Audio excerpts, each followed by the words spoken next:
Thank you, Mr. Chairman, and thank you, General, for being here today. I appreciate very much your testimony. And like so many, all of us here, like many Americans, I was so alarmed to learn of the tragedy at the Doctors Without Borders facility in Afghanistan. And I look forward to your investigation and a hopefully very transparent one. But appreciate how serious you are taking this. But I wanted to go to a different place in questioning. As you're wrestling, General, with how best to enable Afghans to secure their country and what kind of support is necessary to aid them in that effort, I'd really like to hear more about what you're doing to ensure that Afghan women, 50% of the country's population, is part of your process. I've been part of a delegation, at least 6 trips over, that focused on, one, visiting with our women who have so ably served us and for whom we're also grateful, but also with an emphasis on learning more about the changes that our presence has wrought in the lives of Afghan women. And it's been very promising. Over and over again, we hear the real differences that have taken place. And I remain concerned that whatever our way forward may be, how best we secure those gains, that we don't trade them away in a reconciliation process, that we don't adequately train Afghan national security forces, whether it's the local police, the national police, whatever it may be, because it obviously requires a culture change, and that culture change has begun, but it is very fragile. So I'd like to hear in your work with the train, advise, and assist with the security forces, how you address the rights of women so that these security forces, who hopefully will remain in place to secure the future life of their country, also are committed to securing the lives of the women who are very much a part of their country. And thank you for the question.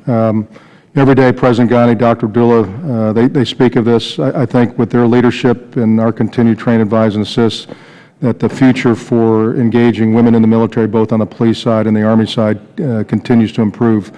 And they put more of a spotlight on it, and we continue to assist. And this committee, with some earmarked money, has helped us really emphasize not only infrastructure to house, to take care of women in the military, to protect them, I think has been pretty critical. So we're very thankful of that. I have a women's advisory committee that I co-chair with Ms. Ghani that meets quarterly to talk about different issues. At my level, her level, we meet quarterly, but the committee meets probably weekly. And in fact, Ms. Ghani, over the last month or so, has been meeting weekly to really push some issues on the women's side with both the police and Army, and that's very, very good. As you know, for the police, it's a little bit easier as you recruit women into the police. They go through training, they can serve from where they're at. For the Army, a little bit tougher. But General, the question I'm asking really, yes, I think it's very important that the security forces, the local police, whatever, reflect the population. And I appreciate the efforts, especially Congresswoman Davis, in terms of making sure that we at least provide some element, female presence in the Afghan National Security Forces. But the reality is most of those forces are men, and they have a certain have had a certain historic approach to women. So it's really about how we train the men to protect the rights of women. And I'm curious as to how that piece is moving forward.